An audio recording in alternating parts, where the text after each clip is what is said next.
কি অবস্থা আপনাদের? কেমন আছেন? আশা করি সবাই ভালো আছেন। আজকে আমরা হচ্ছে Next.js এর পরবর্তী ধাপগুলো আমরা শুরু করব। ভিডিওতে যাওয়ার আগে ছোট্ট একটি অনুরোধ, বেশ কিছুদিন ভিডিও না দেওয়ার কারণে আমাদের চ্যানেলের রিচ অনেক কমে গিয়েছে। আপনার একটি লাইক, একটি মন্তব্য ও শেয়ার আমাদের চ্যানেলকে আবারও এগিয়ে নিতে সাহায্য করবে ইনশাআল্লাহ। আল্লাহ আপনাদের কবুল করুন। লাস্ট দিন আমরা হচ্ছে লেআউটটা দেখছিলাম, তো আশা করি লেআউটটা আপনারা বুঝতে পারছেন। তো আজকে আরো কিছু ইম্পর্টেন্ট জিনিস নিয়ে এখানে আলোচনা করব।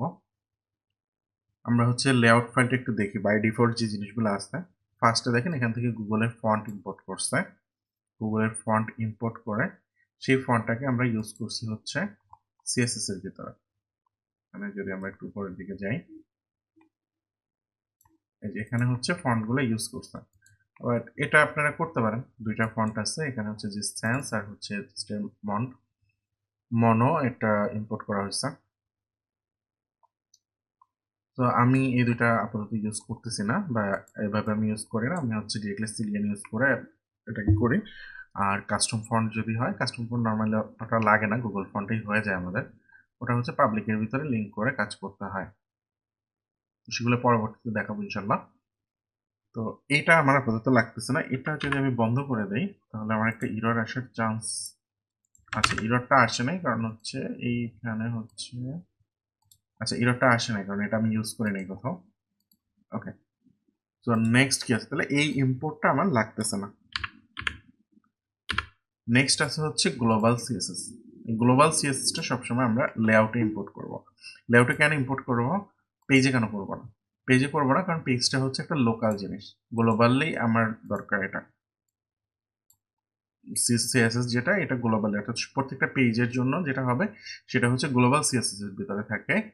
আর যেটা হচ্ছে শুধু স্পেসিফিক একটা পেজের জন্য আমরা কোনো সিএসএস লিখবো, সেটা হচ্ছে page dot module dot CSS, এটার ভিতরে লিখবো।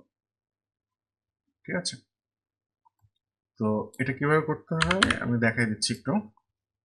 আমি দুইটা জিনিসই দেখাচ্ছি। এখানে দেখেন H1 আছে একটা, H1টা বাই ডিফল্ট হচ্ছে এরকম আছে। আমি এর কালারটা চেঞ্জ করব, কালারটা রেড কালার করতে চাই। তো রেড কালার করতে হলে কি করতে হবে, এখানে একটা ক্লাস দিলাম, আমি বলি হচ্ছে হেডিং, হেডিং 1। হেডিং 1 বলে আমি সিএসএসটা লিখতে পারি কোথায়, সিএসএসটা লিখতে পারি হচ্ছে গ্লোবাল সিএসএস এর ভিতরে, এখানে আমি বলে দিতে পারি। তো এটাকে আমরা লিখতে পারি গ্লোবাল সিএসএস এর ভিতরে। এখানে হেডিং 1 দিয়ে আমি কালার বলে দিলাম, কালার রেড। সো এই রেড হয়ে যাওয়ার কথা, রেড হয়ে গেছে। এটা হচ্ছে গ্লোবাল সিএসএস এ যদি আমি লিখি, অর্থাৎ এটাকে আমি যে কোনো পেজ থেকে অ্যাক্সেস করতে পারবো। যে কোনো পেজে আমি যখন এই কালারটা বলে দেবো, হেডিং 1 বলে দিব, তখন এই কালারটা পাবে। এখন কথা হচ্ছে, তাহলে আমরা পেজ মডিউলটা কখন ইউজ করব? আচ্ছা, আমি এখানে যা আছে সব ডিলিট করে দেই। পেজ মডিউল ডট সিএসএস, এখানে আমি বললাম হচ্ছে আমাদের যে হেডিং 1টা আছে, হেডিং 1 এর কালার আমি বলে দিলাম হচ্ছে ব্লু। এটা ব্লু বলে দিলাম। এখন কি এটা কাজ করবে? না, এটা এভাবে কাজ করবে না। কেন কাজ করবে না? বলতে পারেন যে এটা হচ্ছে এখানে আসছে জন্য কাজ করতেছে না। না, অ্যাকচুয়ালি সেটা না। আমি যদি এটাকে রিমুভ করে দেই তাহলে সে হচ্ছে হোয়াইট চলে যাবে, সে ব্লু হবে না। তাহলে ব্লু কিভাবে হবে? ব্লুটা হবে হচ্ছে, আমি যে স্টাইলস ইম্পোর্ট করছি এখানে, এটা ছিল ইম্পোর্ট করা, আমরা এভাবে ইম্পোর্ট করব স্টাইলস। তো এখানে আমাকে ক্লাস নেমটা লিখতে হবে স্টাইলস ডট হেডিং 1। তো হেডিং 1টা মনে হয় আমি হাইফেন দিয়ে লিখছি, এটা এভাবে লেখা যাবে না, হেডিং 1 এভাবে লিখতে হবে। ওকে, এবার সে দেখেন ব্লু হয়ে গেছে। এখন কথা হচ্ছে, আমি যদি এই সেম জিনিসটাকে চাই হচ্ছে এখানে ইউজ করতে, স্টাইলস ডট হেডিং 1, এটা আমি এখানে দিয়ে দিলাম। এখন এটা কি কাজ করবে? হ্যাঁ, এটা কাজ করবে। কেন কাজ করবে? কারণ হচ্ছে আমি এখানে এটা ইম্পোর্ট করে নিছি, বাট এটা রাইট ওয়ে না। আপনি হচ্ছে লেআউটের ভিতরে কোনো মডিউল সিএসএস ইউজ না করাটাই বেটার। আমরা পেজের ভিতরে ইউজ করব। আচ্ছা, আর যদি আমি এটাকে উঠাইয়া দেই, উঠাই দিলে ইরর দিবে, কারণ সে হচ্ছে স্টাইলস পাচ্ছে না, এই স্টাইলসটা পাচ্ছে না। ওকে, এগুলো হচ্ছে গ্লোবাল সিএসএস এবং লোকাল বা পেজের সিএসএস, যেটা মডিউল ওয়াইজ যে সিএসএসটা হয় এটা। কোথায় কোনটা ইউজ করব? যেই সিএসএস গুলি আমাদের প্রত্যেকটা পেজে দরকার সেই জিনিসগুলি রাখবো হচ্ছে আমি গ্লোবালসের ভিতরে, বা প্রত্যেকটা পেজে না হোক 4-5টা পেজে দরকার বা একাধিক পেজে দরকার সেই জিনিসটা রাখবো হচ্ছে আমরা গ্লোবালসের ভিতরে। আর যেই সিএসএসটা আমার শুধুমাত্র ওই স্পেসিফিক পেজের জন্য দরকার ওইটা রাখবো হচ্ছে আমরা page dot module dot CSS এর ভিতরে। আচ্ছা, নেক্সট এখানে আছে হচ্ছে মেটা ডেটা। মেটা ডেটা কি? মেটা ডেটা হচ্ছে আমরা এই যে উপরে দেখতেছি নেক্সট অ্যাপ, এটা দেখতেছি। আর একটা জিনিস হচ্ছে এটা হচ্ছে টাইটেল, মেটা টাইটেল। দেন হচ্ছে মেটা ডিসক্রিপশন, যেটা হচ্ছে আমরা এখানে কন্ট্রোল ইউ দিলে পাবো। এখানে মেটা ডিসক্রিপশন যদি আমি লিখে সার্চ দিই,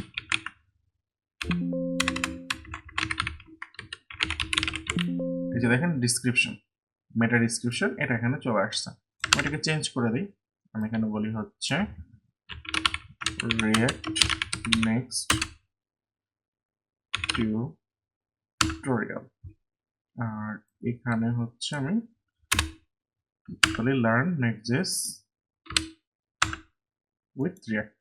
ওকে, এবার এটা চেঞ্জ হয়ে যাবে। আমি রিলোড দিই, রিলোড দিলে দেখেন টাইটেল অলরেডি চেঞ্জ হয়ে গেছে নেক্সট টিউটোরিয়াল, আর এখানে ডিসক্রিপশনটা চেঞ্জ হয়ে গেছে। তো মেটার ভিতরে আমরা হচ্ছে আমাদের পেজের এটা এসইওর জন্য কাজে লাগে। তো এখানে আমরা হচ্ছে মেটা রিলেটেড যত ট্যাগ আছে, টাইটেল, ডেসক্রিপশন, ওজি, তারপরে হচ্ছে টুইটার কার্ড, তারপরে হচ্ছে আপনার স্কিমা থাকলে স্কিমাও আমরা এখানে দিয়ে দিতে পারি, ক্যানোনিক্যাল ইউআরএল, হেডারের ভিতরে মেটার ভিতরে যা যা হয় সবকিছু আমরা এখান থেকে দিতে পারবো। ওকে, তো এখানে যা আছে অ্যাপ ফোল্ডারের ভিতরে যেগুলি আছে এগুলি মোটামুটি আমাদের এখন ডান হয়ে গেছে। সো এখান থেকে আপনাদের যদি আর কোনো কোশ্চেন থাকে আপনারা আমাকে বলতে পারেন কমেন্টে, আমি চেষ্টা করবো সেগুলো সমাধান দেওয়ার জন্য। আর নেক্সট ভিডিওতে আমরা হচ্ছে রাউটিং নিয়ে কথা বলবো। সো আজকে এ পর্যন্তই, আল্লাহ হাফেজ।